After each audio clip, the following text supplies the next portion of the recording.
नमस्कार दोस्तों, आप सभी का स्वागत है हमारे इस चैनल में। आज की कहानी का शीर्षक है परमात्मा और किसान। एक बार एक किसान परमात्मा से बड़ा नाराज़ हो गया। कभी बाढ़ आ जाए, कभी सूखा पड़ जाए, कभी धूप आ जाए, कभी ओले पड़ जाए। हर बार कुछ न कुछ कारण से उसकी फसल थोड़ी खराब हो जाए। एक दिन बड़ा तंग आकर उसने परमात्मा से कहा, देखिए प्रभु, आप परमात्मा हैं, लेकिन लगता है आपको खेती बाड़ी की ज़्यादा जानकारी नहीं है। एक प्रार्थना है कि एक साल मुझे मौका दीजिए, जैसा मैं चाहूँ वैसा मौसम हो, फिर आप देखना मैं कैसे अन्न के भंडार भर दूंगा। परमात्मा मुस्कुराए और कहा, ठीक है, जैसा तुम कहोगे वैसा ही मौसम दूंगा, मैं दखल नहीं करूँगा। किसान ने गेहूं की फसल बोई।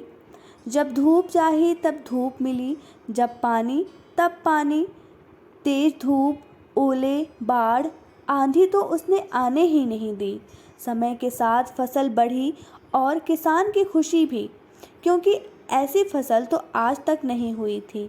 किसान ने मन ही मन सोचा, अब पता चलेगा परमात्मा को कि फसल कैसे करते हैं। बेकार ही इतने बरस हम किसानों को परेशान करते रहे।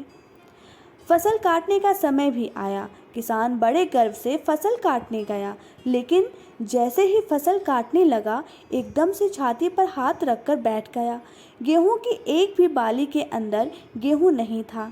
सारी बालियां अंदर से खाली थी। बड़ा दुखी होकर उसने परमात्मा से कहा, प्रभु ये क्या हुआ? तब परमात्मा बोले, ये तो होना ही था। तुमने पौधों को संघर्ष का ज़रा सा भी मौका नहीं दिया। न तेज धूप से उनको तपने दिया, न आंधी ओलों से जूझने दिया। उनको किसी भी प्रकार की चुनौती का एहसास ज़रा भी नहीं होने दिया। इसीलिए सब पौधे खोखले रह गए।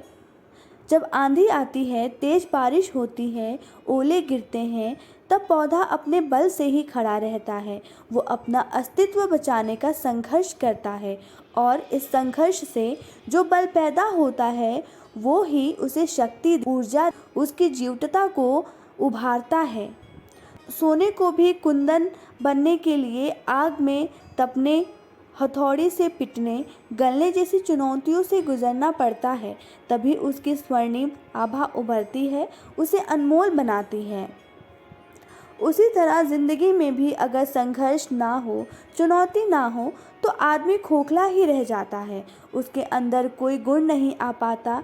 ये चुनौतियाँ ही हैं जो आदमी रूपी तलवार को धार देती हैं, उसे सशक्त और प्रखर बनाती हैं। अगर प्रतिभाशाली बनना है तो चुनौतियाँ तो स्वीकार करनी ही पड़ेगी, अन्यथा हम खोखले ही रह जाएंगे। अगर ज़िंदगी में प्रखर बनना है, प्रतिभाशाली बनना है, तो संघर्ष और चुनौतियों का सामना तो करना ही पड़ेगा। तो दोस्तों, ये थी आज की कहानी। अगर आज की कहानी अच्छी लगी हो तो प्लीज़ हमारे चैनल को लाइक, शेयर, सब्सक्राइब ज़रूर करें। फिर से हाजिर होंगे एक नई अनमोल प्रेरक कहानी के साथ। अपना कीमती समय देने के लिए बहुत बहुत धन्यवाद।